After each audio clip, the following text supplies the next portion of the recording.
Olá, pessoal. Estamos de volta com mais um programa Você Pode Mais. Esse programa, como nós sempre falamos, com informação e conhecimento, você se empodera e dessa forma você sempre pode mais.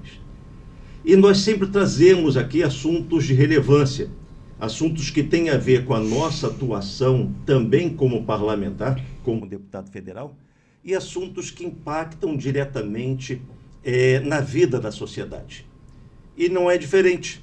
No dia de hoje, nós estamos trazendo um tema de muita importância e relevância social, que é abordando a questão do combate à pornografia infantil. É isso mesmo, combate à pornografia infantil. É um tema muito sério, que muitas pessoas não gostam de falar sobre o assunto, mas é importante nós trazermos à luz e ao conhecimento de todos o que tem acontecido e formas que você, como pai, como mãe, você como familiar de uma criança, de um adolescente, possa também ajudar a proteger essas crianças, esses adolescentes, desta prática que, infelizmente, acontece muito na nossa sociedade. E nós trazemos para falar sobre temas importantes como esse, especialistas. E desta forma não poderia ser diferente. Estamos trazendo aqui a doutora Jaqueline Valadares. Doutora Jaqueline, é uma satisfação enorme tê-la aqui conosco. Você que é delegada de Polícia Civil do Estado de São Paulo desde 2010, né? É presidente do Sindicato dos Delegados de Polícia Civil do Estado de São Paulo, o Sindipesp. É do triênio 2022-25. Isso, acabei de ser reeleita. Acabou de ser. Parabéns. Mais 3 anos agora. Maravilha, então tem mais 3, 25 a 27. Vai ser 26 a 29, na verdade. 26 a 29. Isso. Que ótimo que teremos aí uma jornada mais pela frente.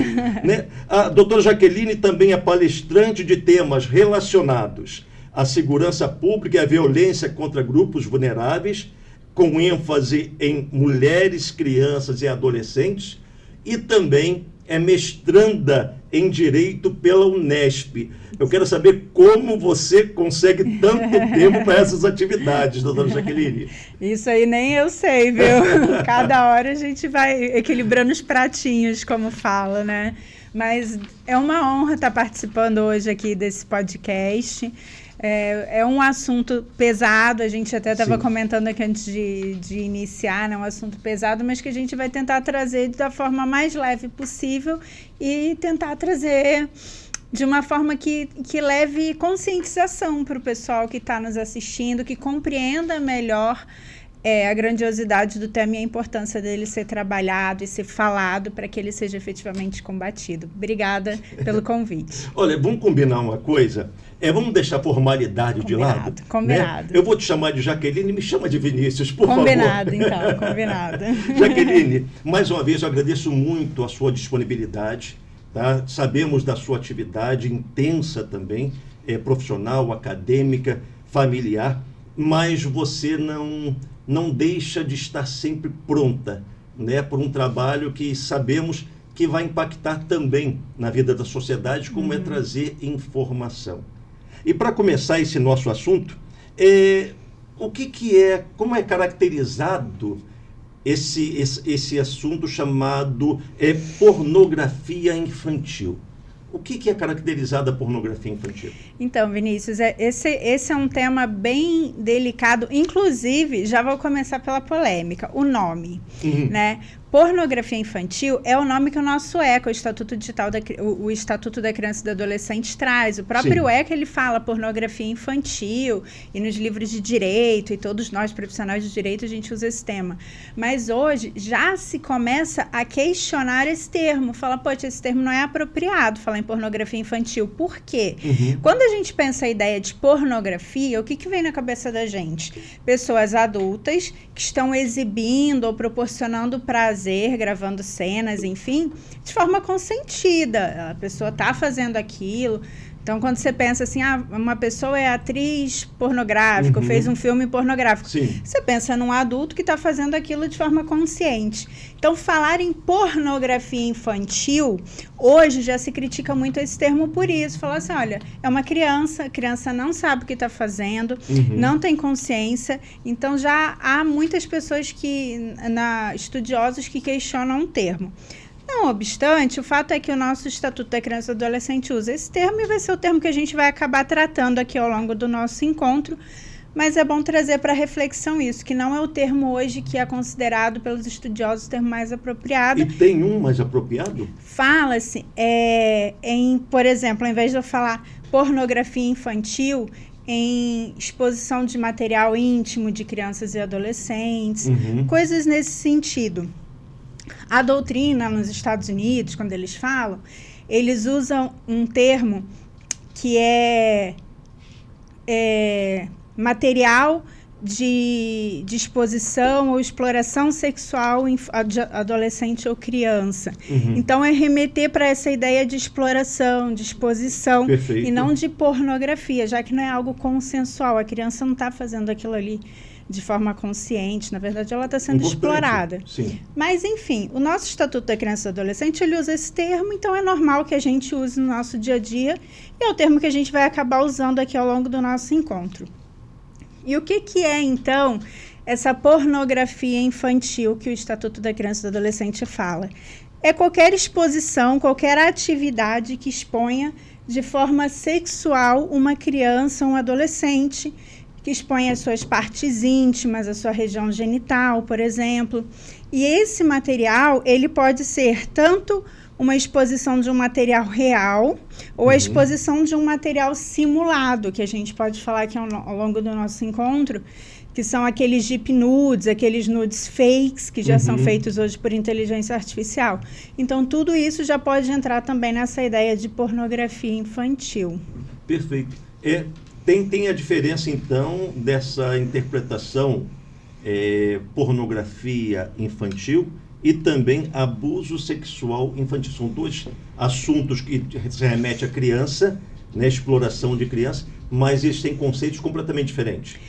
Na verdade, assim, quando a gente fala em abuso sexual infantil, de uma forma assim, bem mais popular, isso nos remete à ideia de um abuso físico, né? A criança foi abusada fisicamente. Quando a gente ouve, às vezes, algum parente, alguém fala, fulano foi abusado, nos remete ao que, tecnicamente, no direito, a gente chama de estupro de vulnerável, ou ao crime propriamente dito, fisicamente falando, né? E quando a gente fala de pornografia infantil, na verdade a gente está falando dessas imagens de conteúdo íntimo envolvendo crianças e adolescentes.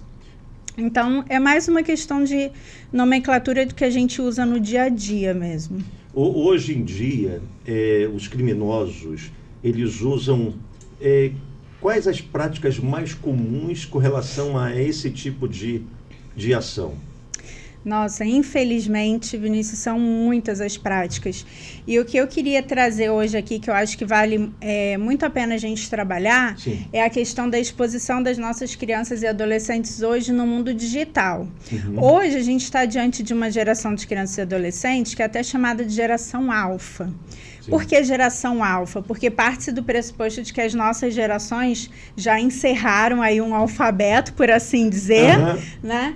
E uma nova geração começou, e aí começa uma nova geração que é uma geração inteiramente digital, ou seja, é uma geração que já nasce com telas. Hoje os bebês já saem da maternidade fotografados, filmados, registrados, assistindo desenho, ouvindo música no celular, na verdade. Que a última geração era Z, então já saiu da Z, voltou para o alfabeto. Agora recomeçou o alfabeto, e aí a gente está na geração alfa, que é a primeira geração inteiramente digital. Então, são crianças hoje e adolescentes que a tecnologia faz parte da vida deles. Você não consegue dissociar mais a realidade dessas crianças e adolescentes do uso da tecnologia.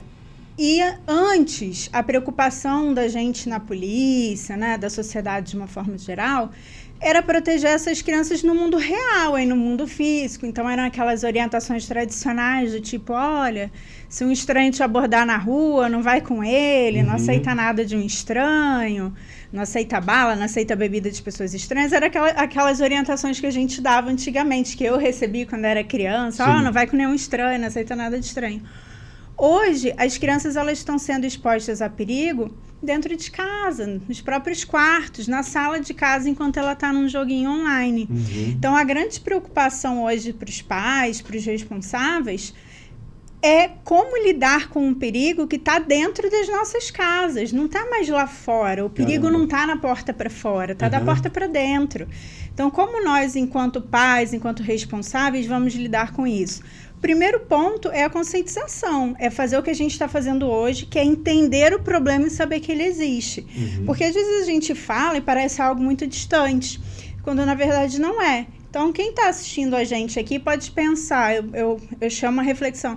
Você conhece alguma criança, algum adolescente que jogue esses joguinhos online? Roblox, qualquer desses joguinhos online que eles consigam conversar em tempo real com outras pessoas? A maioria das crianças hoje participa desses jogos, joga, interage em redes sociais. Hoje as redes sociais, elas são vivência das crianças e adolescentes. Eles mexem melhor do que a gente em rede social, não é verdade?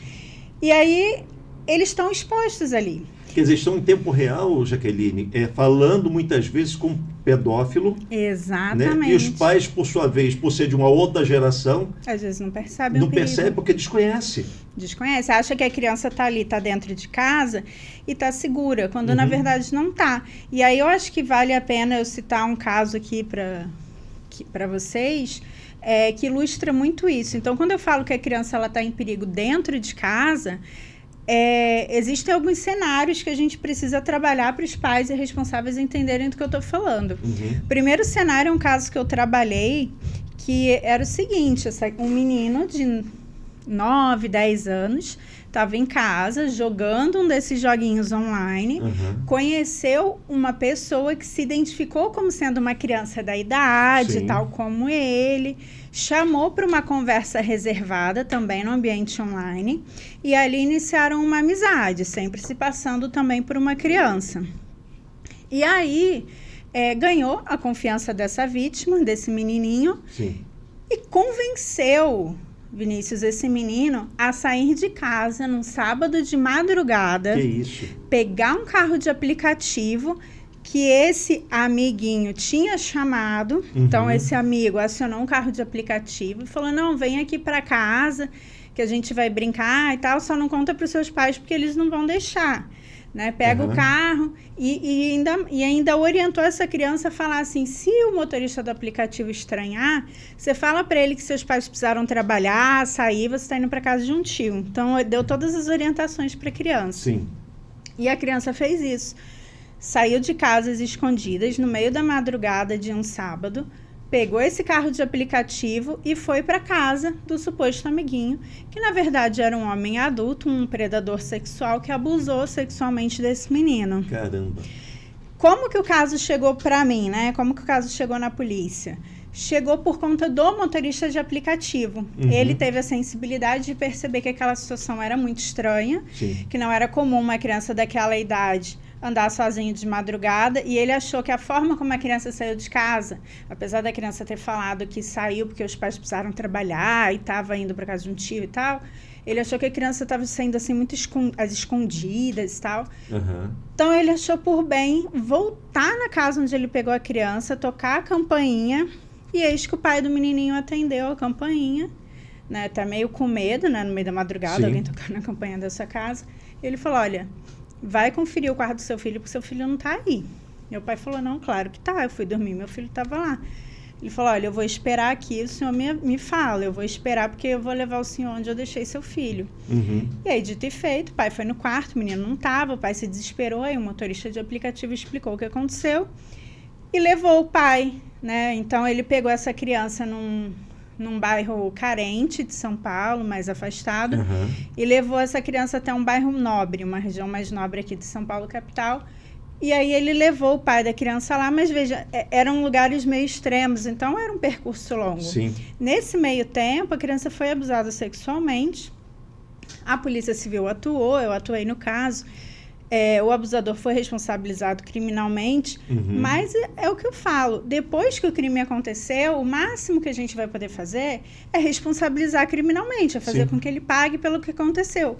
Mas isso não vai apagar o crime. Sem dúvida. O trauma, os medos, o impacto que isso gerou nesse menino, nessa criança, isso já era. E pelo resto da vida. Pelo resto da vida. Sim. A Polícia Civil ela vai fazer um trabalho de investigação, objetivando o esclarecimento e a punição do agressor, mas não consegue apagar o que aconteceu. Então, a importância da gente estar abordando o tema hoje é para mostrar que, assim, isso é algo que acontece dentro das nossas casas, não é algo que a gente vê na série da Netflix, não é um negócio distante, é um negócio que está acontecendo dentro de casa e, às vezes, a gente não tem consciência de que é tão sério e tão presente. A gente acha, não, isso só acontece em filme. Não acontece em filme, acontece no quarto do lado do nosso. É a criança que sai escondida. E aí esse foi um caso em que a criança de fato fugiu de casa e foi vítima de um abuso no mundo real, por assim dizer. Mas tudo começou no joguinho online. E uma outra situação que é o que está acontecendo muito hoje é a situação do tal do estupro virtual. Não sei se o pessoal que está aqui nos assistindo já ouviu falar do estupro virtual. E às vezes quando a gente toca no assunto parece também um negócio meio mirabolante. Como assim um estupro? Vai estuprar alguém pelas telas do computador? Como que funciona o estupro virtual hoje com as nossas crianças e adolescentes? Eles entram nesses joguinhos online, nesses aplicativos de conversa, como, por exemplo, o Discord, que é um lugar em que não tem muitas regras. O Discord é um aplicativo de mensagens onde não tem regras muito claras. Então, você pode criar grupos, salas de discussões, em que diversos assuntos são debatidos, inclusive pornografia infantil. E aí o que acontece? Muitas vezes um desses abusadores está lá, usa essa mesma técnica de se aproximar da vítima, uma criança, um adolescente, começa a se aproximar, começa a ganhar a amizade dessa criança e a leva para uma sala privada de bate-papo online, onde eles nutrem ali uma amizade. Muitas vezes, ao longo dessa amizade, ele conquista a confiança dessa criança e voluntariamente faz com que essa criança encaminhe fotos íntimas, que seria a tal da pornografia infantil. Então, olha, me manda uma foto das suas partes íntimas, dos seus seios, do sua vagina, do seu bumbum, enfim. Pede lá uma foto íntima da criança. E a criança confiando naquela amizade, naquele suposto namoro, às vezes, pensa aí, uma criança de seus 12, 13, 14 anos, adolescente, manda. A partir do momento em que essa criança manda a primeira imagem, ela começa a ser vítima da tal da sextorção, ou seja, olha, agora que eu tenho essa foto sua, se você não começar a me mandar mais conteúdos como esse, eu vou espalhar essa foto na sua escola, porque eu sei onde você estuda. Lembra que eles já tinham um contato prévio. Eu vou mandar para os seus pais, eu sei quem é sua mãe, eu sei quem é seu pai, eu tenho as redes sociais dele. Eu vou mandar para todo mundo que você conhece. Toda a sua rede de contatos vai saber que você produziu esse material aqui. Então, aquela criança, aquele adolescente coagido, começa a produzir cada vez mais material. E essa produção de material pode ser para alimentar esse abusador, no sentido de ele próprio querer essas fotos para ele, mas muitas vezes esse abusador, ele pede esse material porque ele revende também esse material. Perfeito. Então, ele tem todo um comércio ali de produção mesmo de pornografia infanto-juvenil. Então, essa criança começa a ficar inserida num ciclo tal que ela começa a produzir materiais pornográficos. E o estupro virtual, ele entra em que momento? No momento em que, muitas vezes, esse abusador ele começa a pedir materiais cada vez mais invasivos. Então, antes, ele pedia uma foto mostrando os seios, por exemplo. Agora, esse abusador começa a pedir vídeos em que essa criança introduz objetos na região íntima. Caramba. Isso é um estupro virtual. Sim. Porque o estupro, ele demanda a prática de um ato libidinoso, que pode ser diverso da conjunção carnal, ou seja, isso é um termo técnico, né, que a gente tem lá no Código Penal. O que é o estupro? É a prática da penetração pênis-vagina, que é algo que acontece no mundo real, mas também a prática de qualquer outro ato libidinoso. Então, quando você obriga uma criança ou um adolescente, por exemplo, a se masturbar, a inserir objetos na região íntima, você está obrigando ela a praticar um ato libidinoso por meio virtual, e isso acaba configurando o tal do estupro virtual, ou seja, o criminoso ele pode estar em outro estado. Eu atuei num caso aqui em São Paulo, que a minha vítima estava em São Paulo, ela tinha 11 anos, era uma menina, e o abusador, que a obrigou a fazer vídeos inserindo objetos na região vaginal, estava no Sul. Então, veja que a gente tem hoje essa grande dificuldade, que é a questão da distância física, que a internet acabou com isso. Antes, o criminoso ele tinha a questão da proximidade com a vítima. Você conseguia, às vezes, pensar até numa prisão em flagrante com uma maior facilidade. Agora, sua vítima está num estado, o abusador está em outro estado, e isso quando o abusador não está em outro país. Verdade. Né?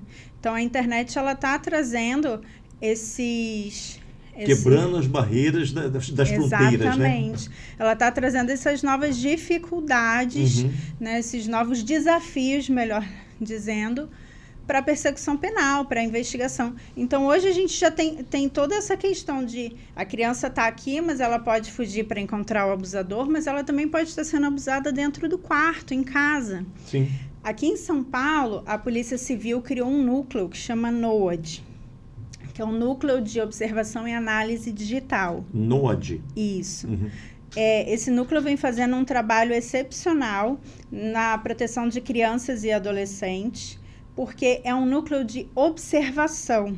É como se fosse uma infiltração de policiais no meio digital. Então, a gente tem esses locais mais perigosos da internet, como eu citei, que é o caso, por exemplo, do Discord, em que a gente já começa a ter policiais civis infiltrados lá, que acompanham o que está acontecendo nesses grupos. Por quê? Em alguns desses grupos do Discord, meninas, eu falo meninas porque, infelizmente, esses abusos eles acabam refletindo também uma violência de gênero. Grande parte das vítimas são meninas. Nesse caso, são meninas. Embora os meninos também possam ser vítimas, Sim. mas o fato é que a maior parte das vítimas acabam sendo meninas. Então, em muitos casos, essas meninas elas são expostas nessas redes sociais, em especial nesse Discord, em locais que eles chamam de arenas, que é como se fossem grupos em que essa menina fica exposta ali em tempo real, como se fosse uma live, muitas vezes nua, e as pessoas começam a dar ordens para ela. Então, olha, você vai se cortar, você vai pegar um estilete, uma faca, vai cortar seus pulsos, vai se machucar. Há relatos de meninas que são obrigadas a escrever o nome do abusador no corpo, então se cortar com o nome, o nick, né, o apelido do abusador. Meninas que, às vezes, são submetidas a situações de constrangimento, no sentido de serem obrigadas a tomar água de privada. Então, situações humilhantes. Sim. E situações de abuso, em que às vezes essas meninas em tempo real são obrigadas a introduzir objetos nas suas partes íntimas. E isso tudo, a menina ou o menino está dentro de casa e os pais estão no quarto ao lado. Perfeito. Ela está sendo abusada virtualmente dentro da casa dela. E parece que o que eu estou falando é uma coisa muito de ficção científica, de filme. Não. É algo que está acontecendo real, aqui no Brasil hoje. Tanto está acontecendo de forma intensa que a Polícia Civil de São Paulo precisou criar esse núcleo de observação e análise digital, que é o NOAD, para poder começar a fazer esse acompanhamento, essa infiltração. E, em muitos casos, eles têm conseguido intervir a tempo e salvar essas crianças e adolescentes antes deles serem abusados. Então, eles vêm fazendo um trabalho excepcional aqui e um trabalho, eu diria, até desbravando essa nova seara, né? Jaqueline, como a gente tem feito também um trabalho, juntamente o Dr. Cleito Bezerra, no Instituto, que é para capacitação, né, de profissionais que lidam com crianças e adolescentes, ministérios eclesiásticos que lidam com criança e adolescente, algo que tem sido falado sempre pelo Dr. Cleiton Bezerra, a respeito dos pais observarem o comportamento dos filhos para as questões do abuso sexual. né? Nesse caso também, os pais, eles têm que ter mais atenção, a meu ver, Sim. mais atenção no comportamento dos filhos que estão passando por essa situação, que certamente também eles vão demonstrar, né, que eles estão sendo violados de uma outra Sim. forma. Sem dúvida. Esse ponto é muito importante. Inclusive, agora, recentemente, em setembro, a Câmara, né, e o Senado, né, o Congresso Nacional, aprovou o ECA Digital, que é o Estatuto da Criança e do Adolescente Digital, que veio muito em decorrência do que eu chamo de efeito Felca, né, que foi o efeito da denúncia que o influenciador digital Felca fez, falando sobre adultização. E, em razão disso, o Congresso acabou dando uma acelerada num projeto que já vinha tramitando lá desde 2022, que é o ECA Digital. E um dos pontos cruciais que o ECA Digital traz é esse acompanhamento parental. Ele obriga, né, passado a vacatio legis de 6 meses, que é um prazo que o legislador dá, né, os legisladores, um prazo que os legisladores dão, para que o mundo real se adapte à lei, né? Por assim dizer, falando de uma forma mais coloquial, né? Então, o ECA Digital, ele veio aí com essa vacatio legis de 6 meses, e uma das coisas importantes que ele traz é a questão do controle parental, de que esses aplicativos, essas redes sociais, elas vão ter que trazer uma forma de controle parental que os pais efetivamente consigam fazer um acompanhamento digital dos seus filhos. Mas esse acompanhamento digital, ele é importante, mas ele precisa caminhar junto com o acompanhamento do mundo real, né, Vinícius? Perfeito. Não adianta só a gente falar, tem que fazer o acompanhamento digital, botar lá um controle parental no celular e você, às vezes, não perceber que o seu filho está do seu lado, dentro de casa, num calor de 40 graus com um moletom. Por que o meu filho está de moletom? Deixa eu ver os braços, deixa eu ver se ele está com corte, deixa eu ver se ele está lesionado. Perfeito. Por que meu filho está passando a madrugada inteira acordado ou chega de manhã o horário dele ir para a escola e ele não consegue acordar? Por quê? Será que ele não passou a madrugada inteira acordado em rede social? Então, a gente às vezes fica tão preocupado em fazer o acompanhamento do mundo virtual e às vezes não fazer o acompanhamento do filho ali dentro da nossa casa, né? Que está no quartinho ali do lado. Fala, entra lá no quarto de vez em quando, vê o que seu filho está fazendo, a luz está acesa, vamos lá ver o que está acontecendo, né? Então, eu concordo plenamente com esse trabalho que você e o Cleiton vem fazendo, de que, assim, nós pais, eu sou mãe também, né, de 2 meninos, a gente tem que trazer essa responsabilidade, não é só delegar para o Estado. Exatamente. Não é só o Estado que tem que cuidar do meu filho, monitorar, não é só a Polícia Civil que tem que monitorar as redes sociais, cada um tem que fazer o seu trabalho. A polícia vai fazer o monitoramento, o legislativo vai trazer a lei, mas os pais precisam ter esse olhar atento dentro das suas casas. Responsabilidade do Estado, mas dever de todos, exatamente, né? Fazer essa... nesse aspecto, Jaqueline, nessa questão de vulnerabilidade das crianças e do adolescente, existe aí um perfil da vítima mais para esses abusadores, para esses predadores. Predadores tem um perfil ou é aleatório? O perfil, ele vai ser aleatório. Na verdade, o perfil vai ser aquela criança ou adolescente que esteja mais vulnerável para ele naquele momento. Então, às vezes, aquela criança ou adolescente está passando por um momento de vulnerabilidade na vida dela, por algum motivo, às vezes perdeu um parente, às vezes uma separação dos pais, às vezes um término de relacionamento, enfim, algum motivo, alguma situação na vida que a deixou mais vulnerável naquele momento. Isso aí, por si só, pode ser uma porta aberta a esses predadores sexuais.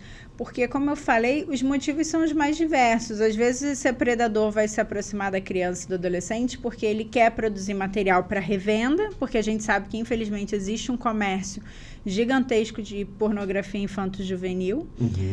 Às vezes, ele vai querer esse material por conta do prazer mesmo dele, porque ele tem, assim, interesse sexual em crianças e adolescentes.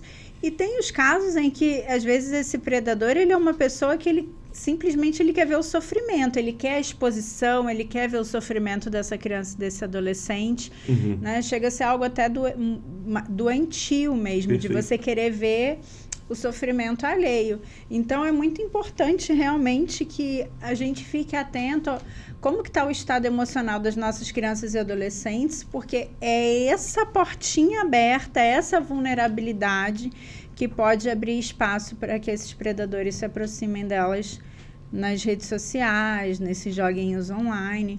E é interessante, esses dias eu estava escrevendo um artigo que vai sair sobre essa nova geração, né, e tal, que é totalmente digital, e aí começaram a surgir uns termos que eu achei muito interessante, que são termos novos, né, e por exemplo, um termo que me chamou a atenção, que é muito usado entre adolescentes, que eu particularmente não conhecia até começar a estudar sobre o assunto, é o tal de NOMO, que é um medo de você ficar fora, de você ficar fora do que está acontecendo, sabe, no mundo. Excluído.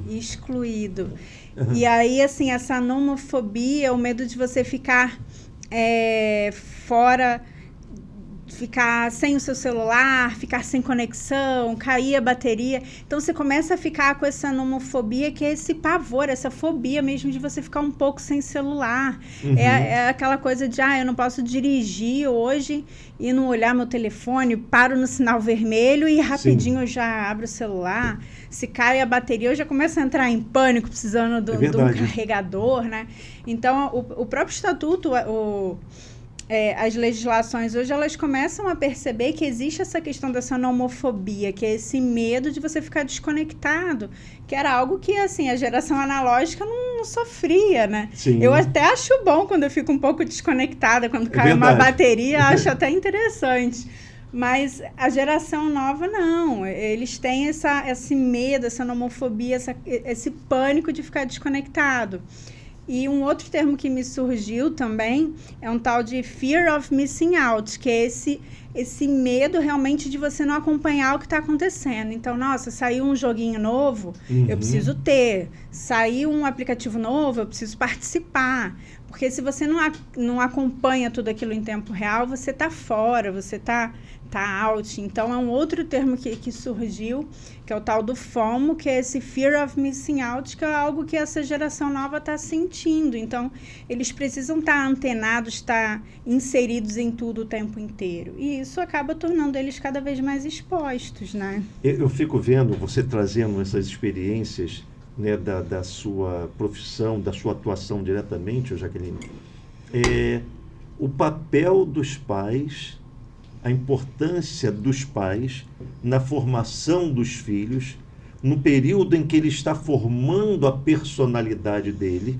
né, que é aquele processo de criança para adolescente, que isso aí ele vai levar pelo resto da vida. Sem dúvida. Né? Então, o papel do pai e da mãe é, de fato, formar essa personalidade, dar limites aos seus filhos, o horário que eles podem fazer as coisas, determinar determinado tipo de ação, determinado tipo de conduta, postura.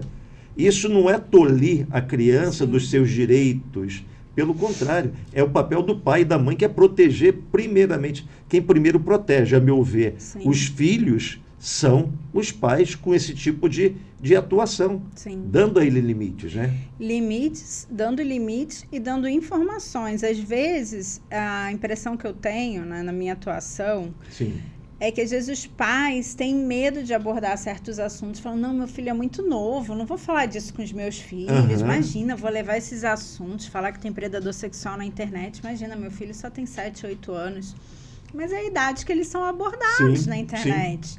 Então, esse receio, às vezes, que os pais têm de falar, não, isso é um assunto para crianças maiores. Né? Quando meu filho for adolescente, eu converso sobre isso com ele. Só que, às vezes, já é tarde. Às vezes, a criança chegou na adolescência, mas ela já foi exposta numa situação prévia. Então, eu penso que, quanto antes a gente aborda esses temas, quanto antes a gente começa a abordar, é melhor por uma questão de precaução. É o que eu falei no início da nossa conversa, né? Quando a gente era criança, desde pequenininha, já falava, não aceita bala de estranho, não vai com ninguém na rua, não entra no carro de ninguém.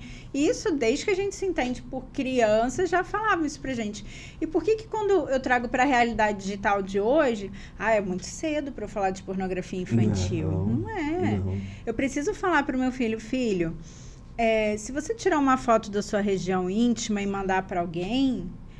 Você não tem volta com essa foto, né? Por mais que amanhã ou depois você apague no seu celular, a pessoa já recebeu essa foto.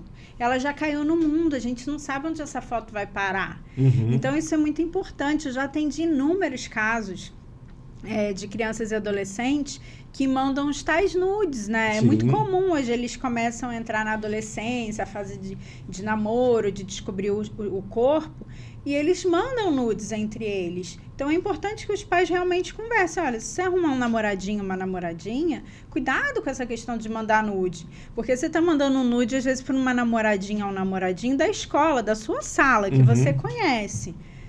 Mas o que impede que essa pessoa vaze esse seu nude? Sim. E aí a gente começa a ter a questão do bullying na escola, essa foto vai vazar, aí eu vou começar a ter a questão do cyberbullying, essa vítima sendo exposta, o nude dela caindo muitas vezes na internet de tal forma que vai parar em grupos de abusadores, de predadores sexuais. Então, quando uma criança ou um adolescente começa a mandar nude, isso faz parte da realidade deles hoje, eles mandam nude.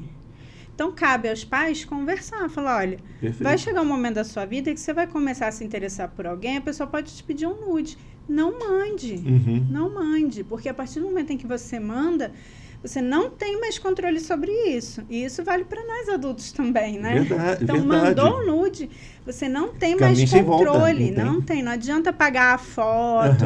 Falar, mandei com visualização única. Como é que você não tem certeza que alguém está lá e tirou uma foto da foto? Exatamente. Então, são questões que a gente precisa falar, trazer a reflexão, porque as vítimas estão aparecendo cada vez mais e os crimes digitais estão surgindo. A gente costuma associar crime digital a crimes patrimoniais, né? O último Anuário Brasileiro de Segurança Pública, por exemplo, fez um levantamento que os estelionatos, os golpes virtuais, né? Eles chamavam lá de golpes virtuais, de 2018 para cá, aumentaram em 408%. Muita coisa. Sim.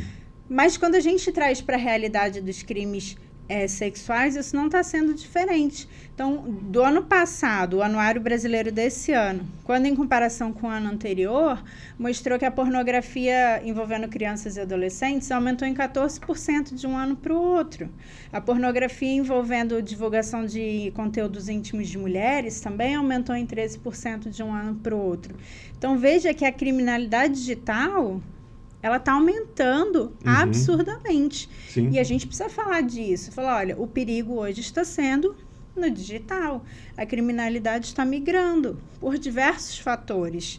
Um deles é o que a gente falou aqui, que é a facilidade do mundo digital, que é a questão do anonimato. Né? Quem que é o criminoso? Eu não sei, é um apelido. Eu não estou vendo uma cara, não sei se é homem, se é mulher, se é novo, se é idoso, não sei. Tem a questão do anonimato, tem a questão da distância, eu não sei onde ele está. Então, ele se sente mais confortável de praticar o crime, porque ele pensa, até a polícia me achar, eu já fugi, já estou em outro lugar. Então, o cybercrime está aumentando.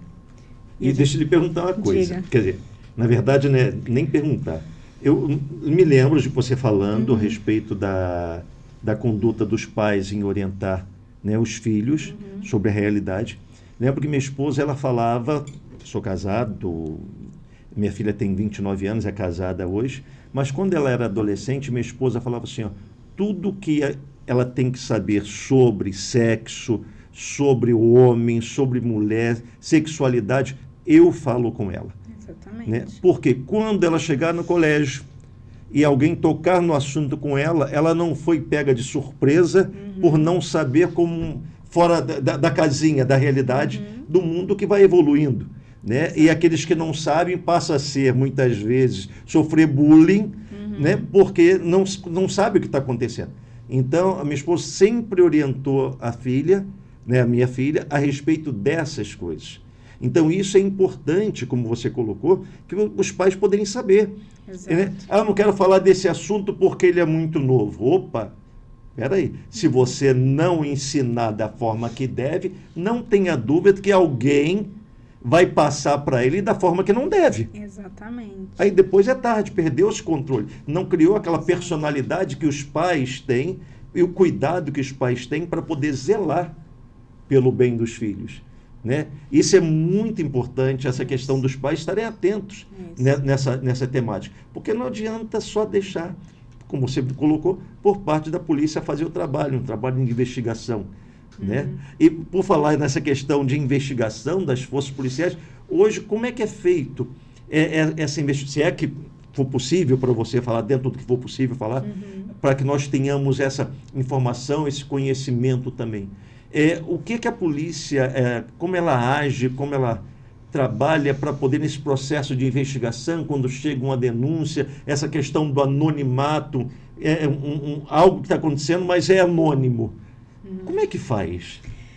O crime, apesar do crime digital trazer essa sensação de é digital, não vai identificar, eu tô protegido atrás de uma tela, a polícia não vai chegar em mim, isso não é verdade. Né? Da mesma forma que o crime se moderniza, a polícia também. Sim. Então, a gente também vai adaptando as nossas ferramentas de investigação para a realidade digital, e esses criminosos, eles estão sendo identificados, Sim. estão sendo responsabilizados. E no mundo todo, né? Sim, no mundo todo. E as polícias, elas estão atuando em parceria. Polícias civis dos estados, com a Polícia Federal, com polícias de outros países. Eu mesma, pela Polícia Civil de São Paulo, recebi um treinamento para lidar com um sistema que é utilizado pela Polícia dos Estados Unidos. Então, veio uma equipe dos Estados Unidos, fez um treinamento na Academia de Polícia aqui de São Paulo para um grupo de delegados policiais que tinham mais atuação nessa área de combate à exploração de crianças e adolescentes, exploração sexual de crianças e adolescentes, e aí eles deram um treinamento para um grupo de policiais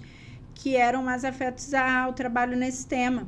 Forneceram o acesso ao sistema deles para a identificação desse material. Então, há um intercâmbio, uma troca entre as polícias, porque é um objetivo comum. Todos nós queremos erradicar a exploração sexual digital de crianças e adolescentes no país e no mundo. Então, essa sensação de, eu estou protegido atrás de um nick, de um apelido, de um anonimato, isso não é verdade. Inclusive, até consignar aqui, mais uma vez, a importância do NODE que está sendo feito e está à frente a doutora Lisandréia, delegada de polícia, que está fazendo um trabalho excepcional na identificação de muitos desses criminosos digitais. E essa interrupção e essa responsabilização é muito importante, porque mostra que não existe essa coisa de crime digital fica impune. Não. Da mesma forma que a criminalidade evolui para o mundo digital, a Polícia Civil também evolui suas técnicas de investigação para o mundo digital. E uma coisa, Jaqueline, a sociedade, a pessoa tem conhecimento de que alguém está cometendo esse tipo de prática. Ela, muitas vezes, não quer se envolver com a polícia, porque ela não quer ficar muitas vezes exposta, porque ela não sabe quem é aquele que está delinquindo, aquele que está cometendo aquele crime. Existe algum tipo de proteção para quem faz uma denúncia anônima, ou não pode nunca, nesses casos, ser feito denúncia anônima, a pessoa tem sempre que se identificar? Não, a pessoa pode sim fazer denúncia anônima pelos canais de denúncia como 180, 197 da Polícia Civil aqui em São Paulo. Existem ONGs muito ligadas a essas questões digitais, como a SaferNet, que é uma ONG que é referência, e ela recebe denúncias, e aí essas denúncias elas vão ser encaminhadas aos órgãos de persecução penal. Então, a Polícia Civil, a Polícia Federal, dependendo da atribuição ali do crime que está sendo denunciado. E é possível que essa denúncia seja feita de forma anônima, sim. O que se pede é que seja fornecido o máximo de dados possível. Então, assim, viu uma foto de uma criança sendo abusada sexualmente na internet. Então, tenta encaminhar o endereço certinho na denúncia para que a polícia consiga entrar nesse link, identificar essas imagens. Então, o que a gente pede é que encaminhe nessa denúncia anônima o máximo de informações possível. Mas é, sim, perfeitamente possível que essa denúncia seja feita de forma a preservar a identidade do denunciante. Essa percepção da proteção dos pais no que diz respeito aos filhos. O diálogo, né, com os filhos é sempre importante, né? Mostrar a eles a realidade do que está acontecendo. Eu penso dessa forma, como delegada e como mãe. Eu penso que é melhor a gente pecar pelo excesso de informação do que pela falta. Às vezes Sim. é melhor você deixar o seu filho muito ressabiado do que você deixar ele achando que o mundo digital é um mundo tranquilo, onde ele vai estar super protegido, quando na verdade é um mundo que eu falo que ele potencializa os perigos da vida real. Então, tudo que a gente tem aqui no mundo real, de estupradores, abusadores, estelionatários, o que você puder imaginar de criminalidade tem no mundo real, isso tem no mundo virtual e de forma potencializada. Então, é importante que a gente leve isso para as crianças e adolescentes, né? Porque a gente hoje já se fala muito da questão do abuso sexual infantil no mundo real, né? Olha, se alguém tocar seu corpinho, fala para a professora, fala para a mamãe, fala para o papai e tal. Então, hoje a gente já tem um pouco mais dessa conscientização. Agora, no mundo digital, ninguém fala, olha, se você entrar num joguinho e a pessoa começar a te oferecer presentes do joguinho, lot box, aquelas caixinhas de prêmios e tal. Cuidado, por que a pessoa está te oferecendo uma caixinha de prêmio ali? Por que a pessoa está te oferecendo uma roupinha para o seu bonequinho diferenciada, uma roupinha que custa dinheiro? Porque esses abusadores digitais, eles sabem o que a criança gosta. Às vezes eles sabem mais do que o pai e a mãe. Às vezes o pai e a mãe não sabem qual que é o jogo que a criança está jogando. Sim. Mas o abusador, o predador sexual, ele vai saber quais são os jogos que as crianças estão mais curtindo naquele momento, o que é novidade, o que as crianças querem. Então, você tem esses joguinhos interativos que a criança ganha prêmio, que a criança quer comprar lá uma skin de um personagem. E o cara oferece, olha, eu vou te dar a skin desse personagem aí que você quer, né? A roupa desse personagem, mas você me faz um favor também? Me dá um presente, me dá um agrado, me manda uma foto sua. Tira uma foto quando você for tomar banho, manda pra mim, depois eu te mando mais presentes. Então, antes, o abusador, ele se apresentava para a criança pessoalmente, ele presenteava. Eu peguei vários casos de abusadores ao longo da minha carreira que eles davam presentes muito legais para as crianças, que eles abusavam bicicletas, videogames, levavam para passear no mundo real. E agora no mundo digital? É dentro desses joguinhos. O que é atrativo hoje para as crianças nesse mundo digital são esses, né, brindezinhos que existem. Eu me recordo, uma vez eu fui cumprir um mandado de busca na casa de um abusador. Ele era um predador sexual quanto mais, de meninos, faixa etária de 9 a 13 anos. E quando a gente foi cumprir um mandado na casa dele, que a gente entrou, sabe aquelas cenas de filme? Ele tinha um quarto, era um homem adulto de seus 50 anos, morava sozinho, mas ele tinha um quarto que parecia um paraíso infantil. Sério? Tudo que um menino de 9 a 14 anos poderia desejar na vida dele tinha dentro daquele quarto, assim.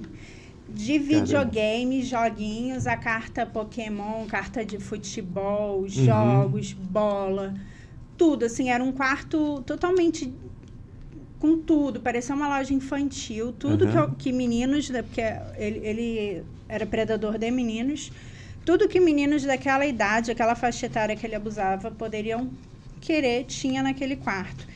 E aí, no meio dos brinquedos, no meio das cartas, no meio das coisas, tinha objetos sexuais, fotos, porque ele fazia de uma forma que as crianças iam brincar e se deparavam com um objeto sexual. Então, naturalizava aquilo para a criança. Sim. Né?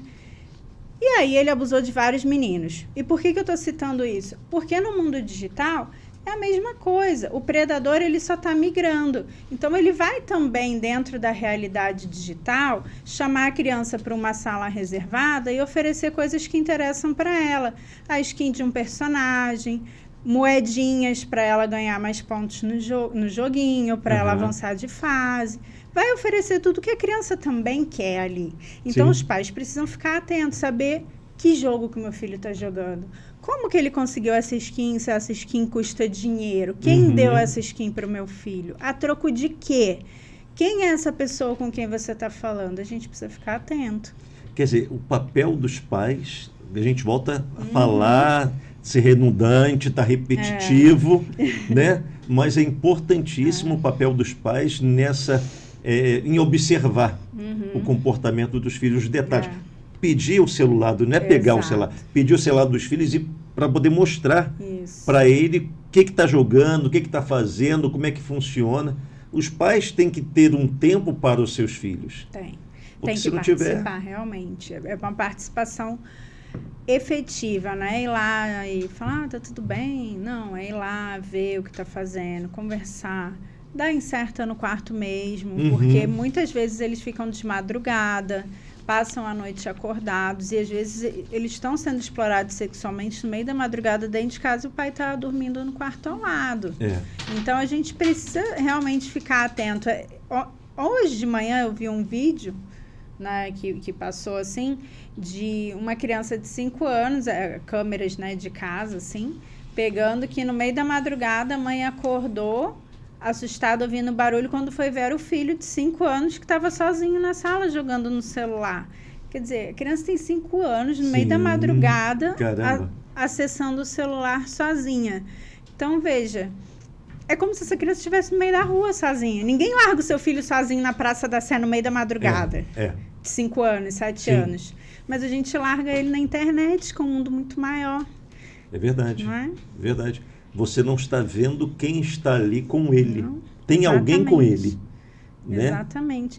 Pensa, você largar seu filho no meio da Praça da Sé, no meio da madrugada, sozinho, com um monte de desconhecido mascarado em torno do seu filho. Aí o pai fala assim, é inadmissível, jamais farei isso. Mas a internet é isso, é você deixar o seu filho no meio do escuro, na madrugada, sozinho, cercado de pessoas completamente desconhecidas.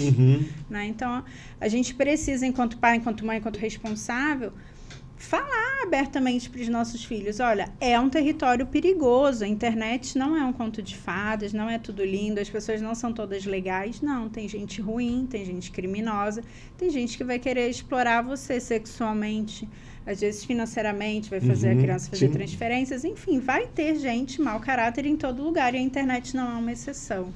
Como é que as escolas, o Jaqueline, a seu ver, dentro da sua ótica, elas podem colaborar também nesse processo de prevenção? Nós vemos muitas vezes a escola sem fazer qualquer tipo de crítica política, não é esse nosso papel aqui nesse local, nesse podcast, mas nós vemos que as escolas ensinam muitas coisas. Mas tem outro determinado tipo de tema e de assunto, né, como esse, por exemplo, que poderia ser bem mais explorado no que diz respeito à prevenção. Exatamente. Como é que você vê isso? Olha, a questão da exploração sexual infantil, do abuso infantil, eu vejo ainda como um grande tabu nas escolas, viu? Tem uma dificuldade muito grande das escolas abordarem claramente esse tema. E eu concordo com você, não é uma questão de política A, B ou C, é uma questão de realmente falar claramente com as crianças. E eu vejo que tem dificuldade de falar do abuso real, do mundo real, assim, do abuso do mundo físico. Imagina o abuso do mundo digital. Eu costumo dar palestras para crianças e adolescentes em escolas e tal. E aí eu costumo mandar antes os slides, né? A minha apresentação de slides para a pessoa que me convidou. Falar, olha, eu pretendo falar isso aqui, ok? Ah, ok. Aí, na maioria das vezes, beleza, não, pode falar isso mesmo. E eu falo, levo os casos, porque os casos que eu atendo na delegacia são casos que poderiam ser eles, poderia ser um coleguinha deles. Então, é importante eu falar realmente o que acontece para a pessoa se identificar. Falar, cara, isso poderia ter acontecido comigo.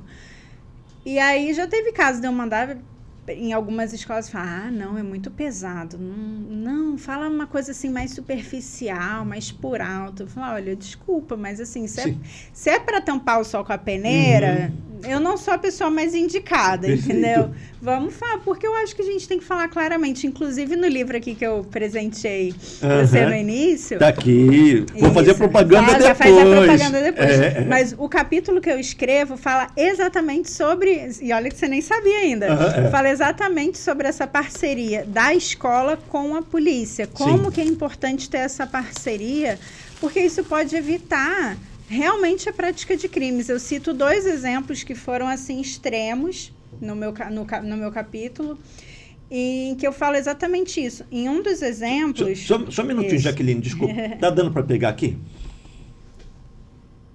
Legal. Aqui, onde é que pode ser encontrado esse livro, Jaqueline? Tanto na editora Mizuno, no site, quanto nas melhores livrarias físicas também consegue. Mas hoje tudo é internet, né? Então, se jogar na internet, já consegue adquirir. Ele foi escrito em coautoria por várias pessoas que atuam na temática de crimes contra crianças e adolescentes, não só delegados, diversos setores da sociedade civil. Então, tem um olhar bem amplo sobre o tema, é bem interessante. Fala sobre esse capítulo que você escreveu. E aí, nesse capítulo que eu escrevo sobre essa interação entre a escola e a polícia. Como que é importante a escola ficar atenta e como que isso pode literalmente salvar a vida dessas crianças. E aí eu cito, para ilustrar, 2 exemplos assim, que foram extremos, que eu peguei ao longo da minha carreira, que foi um dos casos, falando assim bem, né, rapidamente... Eram 2 irmãs da mesma idade, elas tinham 6 anos. Só que elas eram de relacionamentos diferentes. Elas tinham em comum pai, mas eram de mães diferentes, mas elas tinham a mesma idade. E aí, aos finais de semana, o pai cuidava das 2, né? Pegava as 2 filhas juntas e tal. E aí, uma das irmãs começou a ensinar para outra irmã uma brincadeira que ela estaria aprendendo com o padrasto. Falou, olha, o padrasto fulano tá me ensinando umas brincadeiras. E as brincadeiras eram no sentido de introduzir lápis na região genital. Então, ele falava, olha, você tem que introduzir os lápis coloridos e tal, aquela coisa lúdica, né? Sim. E aí, ela, achando natural, foi ensinar a brincadeira para a irmã, com quem ela convivia em alguns finais de semana. A escola da irmã, não era da vítima abusada, a escola da irmã percebeu o comportamento da irmã, porque a irmã foi contar disso para uma outra amiguinha na escola. Então, a professora atenta falou, mas que brincadeira é essa que te ensinaram? Aí ela falou, não, minha irmã me ensinou essa brincadeira, falou que aprendeu com o padrasto e tal. Aí, a escola, muito preparada, professora levou para a coordenação, que acionou o pai, que levou o caso para a delegacia, e no final das contas a gente chegou à conclusão que essa menina vinha sendo vítima de abusos há muito tempo, parte desse padrasto, assim, abusos bem significativos, estupro de vulnerável e tal. E esse foi um ponto. A escola da outra irmã, atenta, conseguiu salvar essa menina, interromper esse ciclo de violência. E aí, o outro caso que eu cito no livro, que foi o extremo oposto, foi um caso de maus tratos. Era um menininho de 2 anos, que ele vinha sendo vítima de maus tratos pelo padrasto e uma omissão da mãe, que... não sei se só acreditava no que o padrasto falava ou, né, foi algo que ficou meio nebuloso ainda ali na investigação, mas enfim, esse menininho de 2 anos vivia machucado, ele era uma criança super ativa, dentro do padrão da idade dele, tudo certinho, e aí quando a mãe foi morar com esse padrasto, ele começou a regredir, voltou a fazer xixi na cama, começou a aparecer muito lesionado, e sempre tinha uma desculpa, caiu não sei da onde, se machucou brincando com os irmãos mais velhos, não sei o que lá. Começou a faltar muito na escola, muito, e aí a escola dele, a creche, né, que no caso era a creche que ele era muito pequenininho, se limitou a reportar na agenda para a própria mãe, que era casada com um abusador e que vivenciava aquilo. E muitas vezes a própria mãe falava, não, foi brincando com o irmão, ele caiu.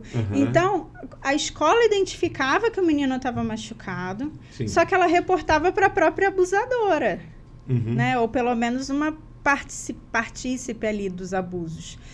E aí, numa dessas... o menino teria, em tese, caído da própria altura no banho e deu entrada já em óbito no hospital da região. Caramba. 2 aninhos. E aí, quando o caso chegou pra gente, na delegacia, ele já chegou porque a criança entrou em óbito e não é comum uma criança de 2 anos com uma queda da própria altura virar óbito, né? Sim. E os médicos também identificaram muitas lesões no corpo dele, com o que a gente chama de espectro equimótico. O que é isso? São várias equimoses, várias lesões no seu corpo de colorações diferentes. Então, quando a gente se machuca, normalmente você tem uma lesão mais avermelhada, que acontece na hora. Passa uns dias, às vezes ela vai ficando mais esverdeada, né, arroxeada, esverdeada, amarelada, até sumir. Então, essa mudança de coloração é o que a gente chama de espectro equimótico. Quando você tem várias lesões de colorações diferentes ao longo do seu corpo, significa que você vem sofrendo várias agressões, né? Repetidamente, uma num dia, outra no outro, uma semana, enfim. E esse menino tinha várias lesões assim, né? Muitas agressões. Um espectro equimótico mostrava ali que ele vinha sofrendo agressões de muito tempo. E a escola se omitiu. Quando a gente foi fazer uma investigação a partir da morte dessa criança, que a gente pediu a agenda, pediu todo o histórico escolar da criança, via que a escola tinha tudo documentado, as lesões, como que esse menino regrediu, como que ele já vinha faltando há muito tempo na escola, que as justificativas eram sempre, caiu, escorregou, estava brincando com o irmão. E a escola nada fez, a não ser reportar para a própria abusadora. Sim. Então, ali, se a escola tivesse acionado o conselho tutelar, comunicado à delegacia da região, talvez esse menino estivesse vivo hoje. Então, nesse capítulo do livro, eu abordo justamente isso que você me perguntou. Qual que é a importância da escola? Sim. É total. Porque a escola, ela é, muitas vezes, a boia de salvação dessas crianças. Porque quando o abuso acontece dentro de casa, o único lugar que elas vão ter para recorrer, para pedir socorro, é dentro da escola. Eles têm que estar muito atentos. Tem que estar preparados. Tem que perceber e acionar a polícia, acionar o conselho tutelar. Às vezes eu ouço, é que eu fico com medo. E se eu acionar e não for nada, eu vou ser responsabilizado? Claro que não, porque uma coisa é você acionar com a intenção de prejudicar o outro. Sim. Não, eu vou acionar sabendo que é mentira só porque eu quero prejudicar. É outra coisa. Isso é um cenário. Agora, você acionar a polícia, acionar o conselho tutelar, porque você desconfia... Identificou um comportamento diferente. Isso é função do educador. Sabe? Isso literalmente salva vidas. Esses 2 exemplos que eu trouxe são extremos. Em uma escola que nem era a escola da vítima, salvou a vida dela, interrompeu um ciclo seríssimo de abusos. E no outro, esse menino de 2 anos veio a óbito porque ninguém fez absolutamente nada, a não ser arquivar papéis na escola, dizendo caiu, está lesionado, está faltando. Então, o papel da escola é um divisor de águas, é o que vai definir se aquela criança vai sobreviver ou, infelizmente, às vezes vai virar óbito num caso de abuso. E esse papel da escola é importantíssimo no que diz respeito a esses detalhes, como você está colocando. E nós, né, temos falado muito isso, volto a dizer, citar o Dr. Cleiton Bezerra. Essa identificação, os professores, os educadores, os auxiliares, eles têm que estar preparados para poder saber identificar qualquer tipo de comportamento, né, diferente daquela criança.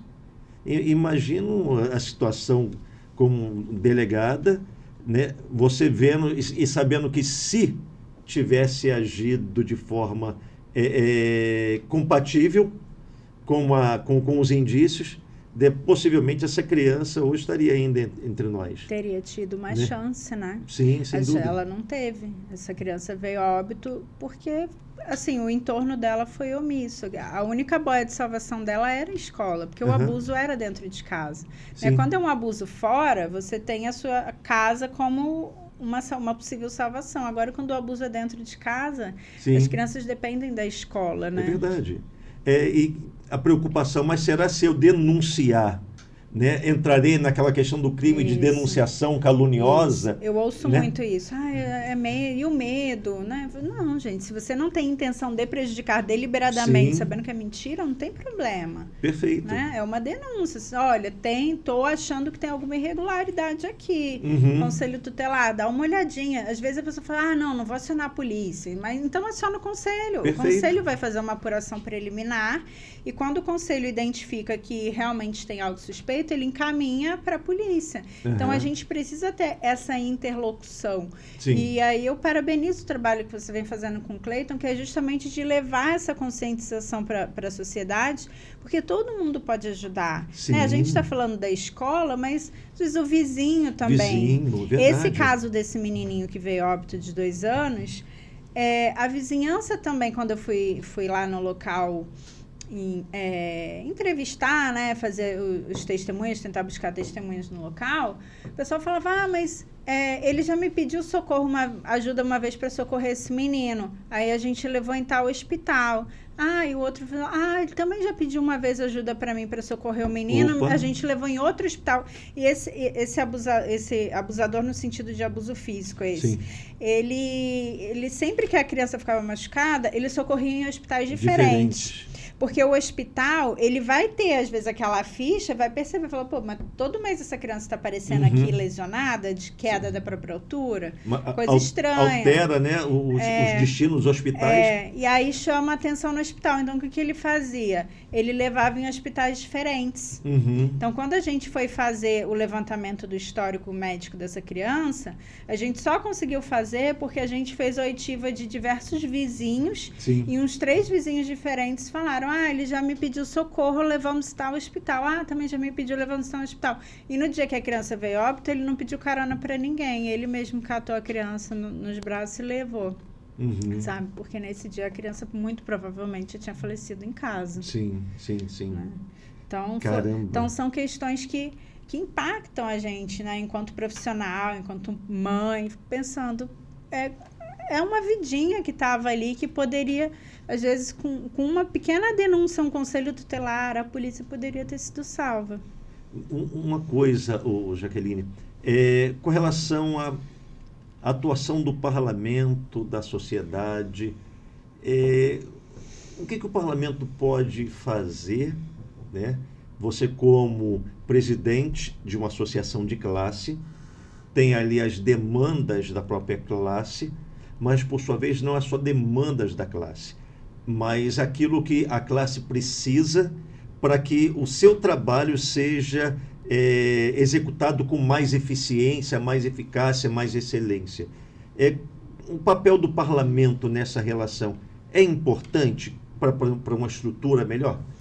Sem dúvida. O parlamento ele tem um papel assim, fundamental, é um divisor de águas, porque a segurança pública, ela, para ser efetiva, ela precisa se basear em leis. Principalmente quando eu falo da área penal, que é a área que eu trabalho, um dos princípios basilares do direito penal é que a gente não pode agir sem uma lei. Eu não posso incriminar, prender ninguém se eu não tenho uma lei que diga, olha, essa conduta é criminosa, essa conduta tem que ser tipificada como crime. Então, essa interlocução com o parlamento para que a lei se adapte, principalmente considerando essa realidade que a gente vivencia hoje da migração do crime do mundo real para o mundo digital, essa interlocução que a gente tem com o parlamento é essencial, porque é o Congresso Nacional que vai traduzir os anseios da população do mundo real, o que está acontecendo, numa lei que possa responsabilizar esses agressores. Porque se não trago a resposta estatal, se eu não consigo prender, se eu não consigo responsabilizar, é uma sensação de insegurança absurda e é um recado para que esses criminosos continuem praticando essas condutas, já que, né, nada configura, né? Então, eu só tenho a agradecer, em especial aqui aproveitar e fazer, consignar aqui, que há pouco tempo eu estive lá em Brasília para tratar de questões relacionadas à segurança pública, e aproveitei e levei para o deputado, uma pauta. Eu falei, olha, eu trabalho com criança e adolescente. Nos identificamos na pauta. E eu falei, aproveitando a visita, E uma questão que chegava muito para a gente no sindicato, porque eu falo com os colegas que atuam com isso, né? Eu falo, o que você está sentindo falta, né? Uhum. Como que a gente pode melhorar essa questão? E o pessoal falava, Jaque, a gente não sente a resposta, porque a gente faz toda uma investigação que é trabalhosa, a investigação de crime digital é trabalhosa, a gente chega no agressor, às vezes a gente encontra um abusador com HDs e HDs repletos de pornografia infantil, e no final das contas a gente encaminha ele e é oferecido um acordo de não persecução penal, ou seja, sei lá, assistir palestras, pagar uma cesta básica, enfim. Prestar serviço à comunidade, enfim. É oferecido um acordo para que ele não fique preso. E aí isso gera uma frustração para a pessoa, para a equipe que investigou, gera uma frustração para a vítima, para os familiares da vítima. E a gente sabe que dentro do Código de Processo Penal não é permitido acordo de não persecução penal em caso de violência doméstica e familiar contra a mulher, violência de gênero. Então, por que também não pensar nessa questão envolvendo crianças e adolescentes? E aí a gente levou essa pauta e falou, deputado, pensa sobre isso, vê o que vocês acham. Então, essa troca de experiências, de levar o que a sociedade, a segurança está sentindo falta na ponta, para que isso seja transformado em lei, é muito importante. Sim. E eu sei que no seu gabinete a gente tem essa porta aberta para levar, para trocar essas experiências, para apresentar as demandas. Eu até aproveito para agradecer, aproveito aqui a oportunidade de agradecer. Jaqueline, foi muito legal, foi numa terça-feira que nós conversamos, né, ato contínuo dessa questão. Naquele mesmo dia nós estávamos votando o requerimento de urgência para aumentar a pena dos crimes contra criança e adolescente. Então, esse procedimento de urgência aprovado faz com que aquele projeto ele vá para plenário para ser votado sem passar por qualquer outra comissão, uma vez que ele veio do Senado. O que nós fizemos, uma vez que foi aprovado o requerimento de urgência? Apresentamos, nem pensei duas vezes, apresentamos um projeto, né, que é essa emenda, um projeto de lei que é essa emenda, para poder não permitir essas ações de não persecução penal nos casos de crimes contra criança e adolescente, com base no ECA, nos artigos 241 A, B, C e D. Né? Então, uma vez sendo aprovado esse projeto, sendo sancionado, nós vamos dar melhores condições para que vocês, delegados de polícia civil, possam fazer o trabalho que vocês fazem, e quando pegar esses casos específicos, ter a certeza, eles vão cumprir a pena da forma que a lei diz que tem que cumprir. Porque é muito só para o pessoal que às vezes não é do direito entender, assim, na prática. Eu cumpri um mandado de busca na casa de um abusador sexual desse. Inclusive, era até uma operação enorme, que é super conhecida, que é a Operação Luz na Infância, que é uma parceria que a gente tem com o governo federal, polícia e civis de todos os estados. A gente faz essa operação simultaneamente em vários estados. E aí a gente chegou para cumprir o mandado, e esse abusador, ele tinha aqueles HDs externos, assim, ele tinha aproximadamente quase 30 HDs externos repletos de pornografia infantil. Era muita pornografia infantil, muita.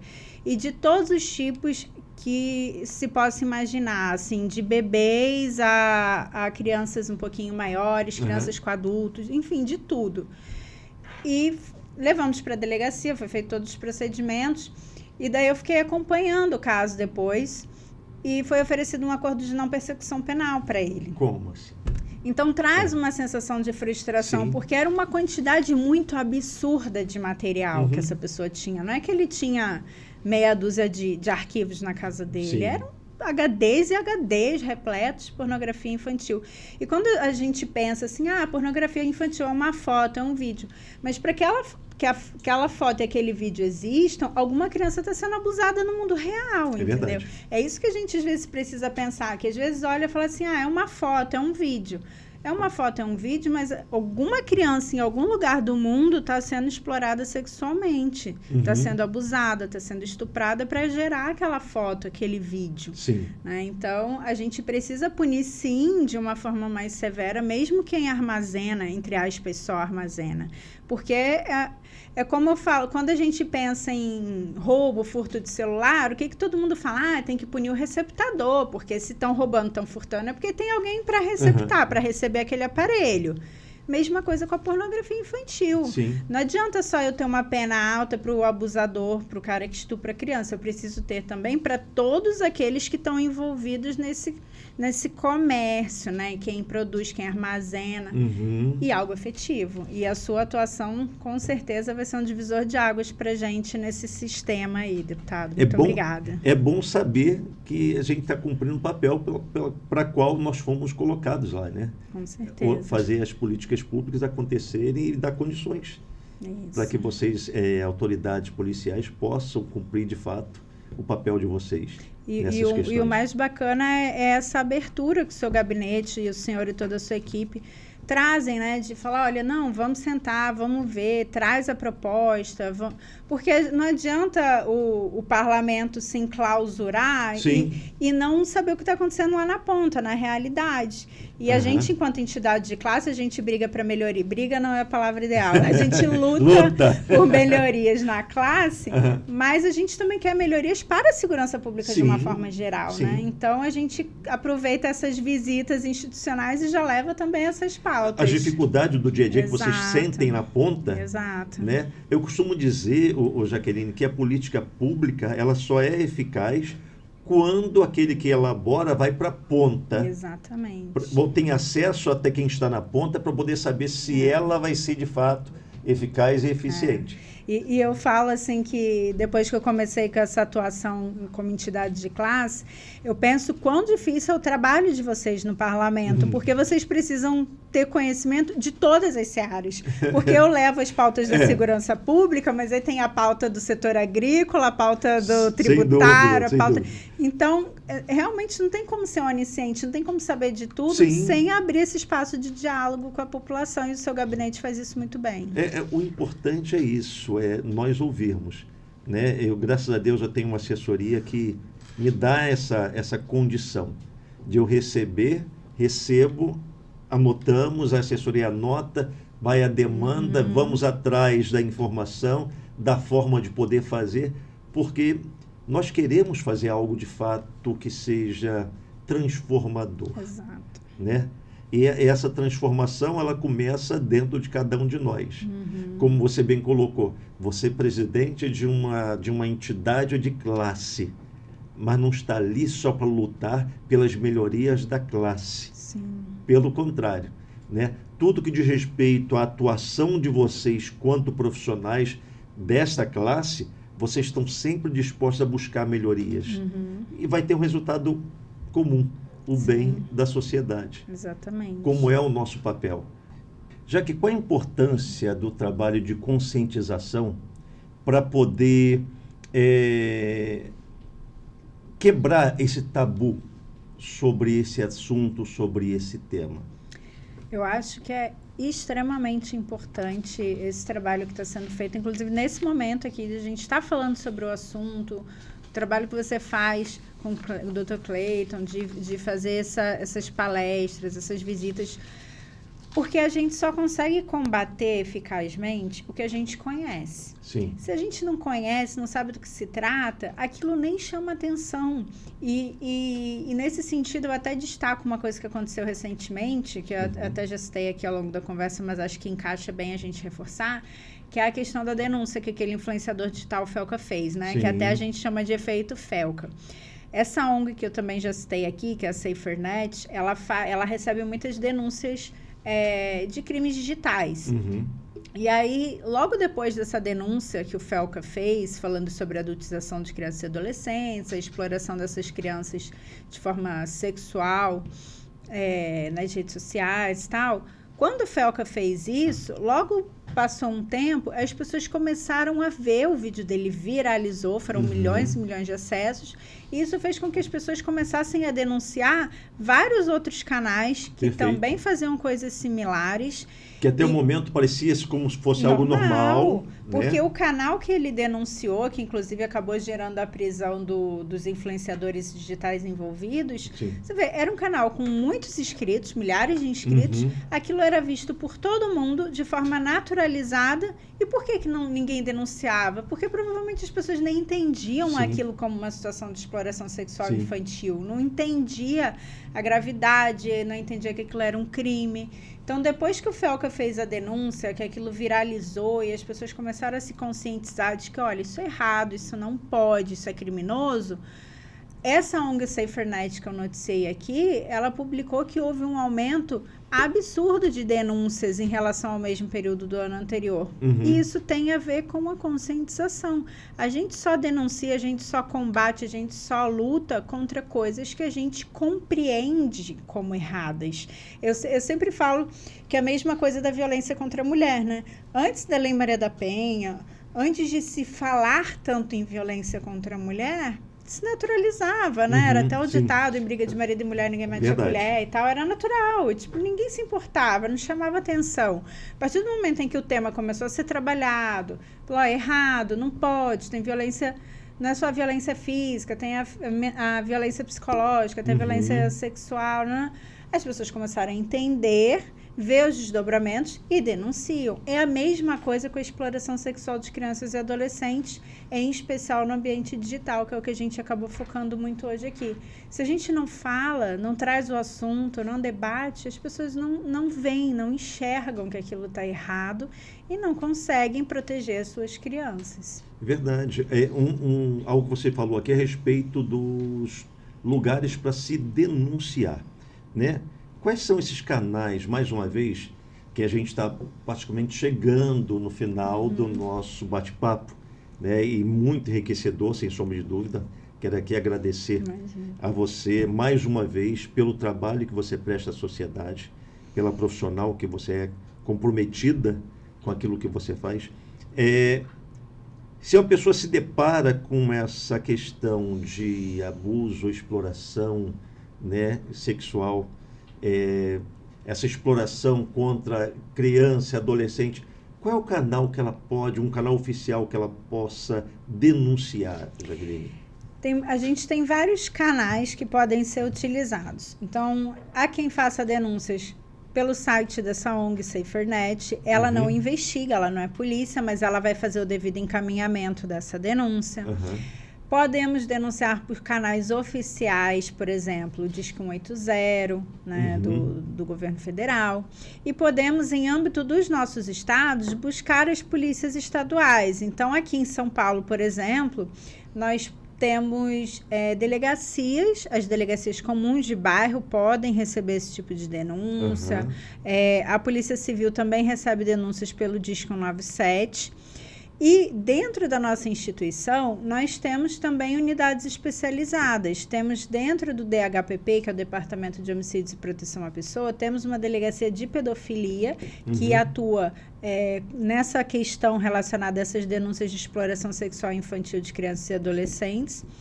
Temos também a divisão de crimes cibernéticos relacionada ao DEIC, que também tem alguma atuação em relação a esse tipo de criminalidade cyber, mas o foco das questões envolvendo criança e adolescente acaba indo mais para essa delegacia de pedofilia.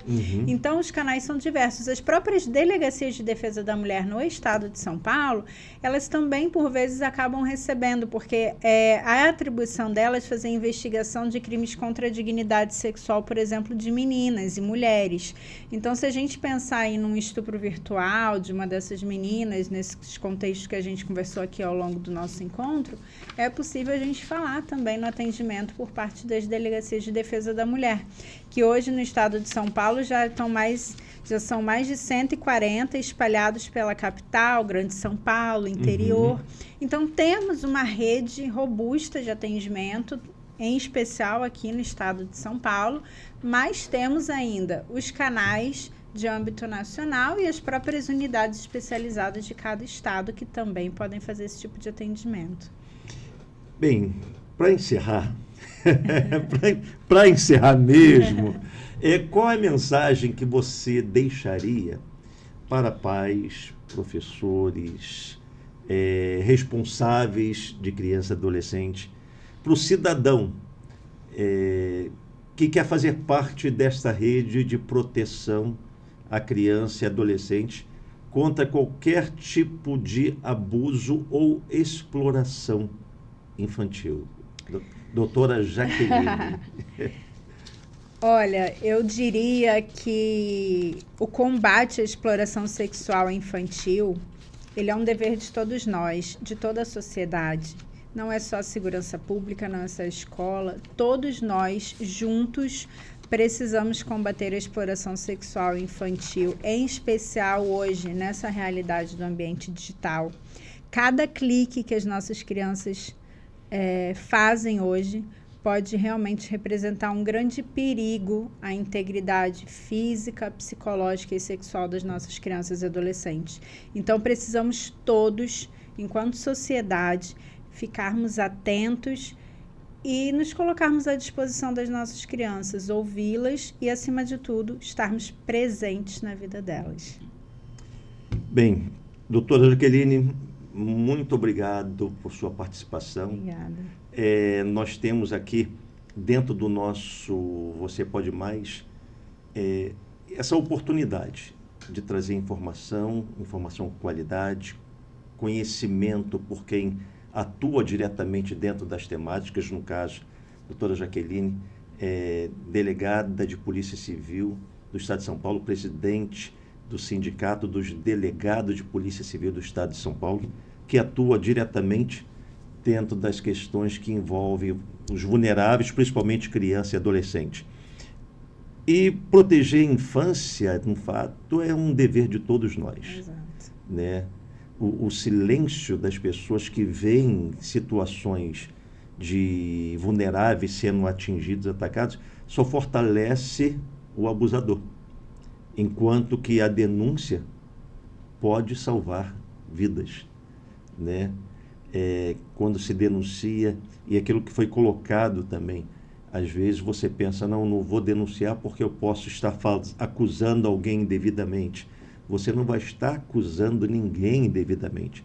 Você vai estar reportando às autoridades competentes, seja o Conselho Tutelar ou a própria Polícia Civil, sobre um fato que você entendeu ser completamente incomum no que diz respeito à criança e adolescente. Esse seu ato vai fazer com que os órgãos competentes possam investigar. E aí vai ter os desdobramentos. Uhum. Se tiver acontecendo alguma coisa, você salvou vidas. Se não tiver acontecendo nada, então certamente você fez a sua parte quanto sociedade. Que essa rede, ela é desse jeito. Cada um fazendo a sua parte, todos cuidando de todos.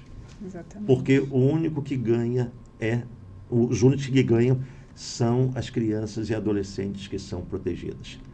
Nós encerramos aqui mais um episódio nosso do Você Pode Mais. Se esse conteúdo aqui, ele fez sentido para você, é importante para você, então compartilhe esse conteúdo. Se você já acompanha o nosso trabalho dentro desse podcast Você Pode Mais, você, por favor, compartilhe, porque é importante compartilhar conteúdos sérios de responsabilidade para que outros também possam ser multiplicadores nessa rede, principalmente na proteção de criança e adolescente. E o nosso canal no YouTube é Deputado Vinícius Carvalho, @Deputado Vinícius Carvalho. E no próprio Instagram, você pode também acompanhar o nosso trabalho, que é o @Vinícius Carvalho Oficial. Até um próximo episódio. Doutora Jaqueline, mais uma vez, muito obrigado por sua presença. Eu que agradeço, foi uma honra participar do programa. Valeu, gente. Tchau.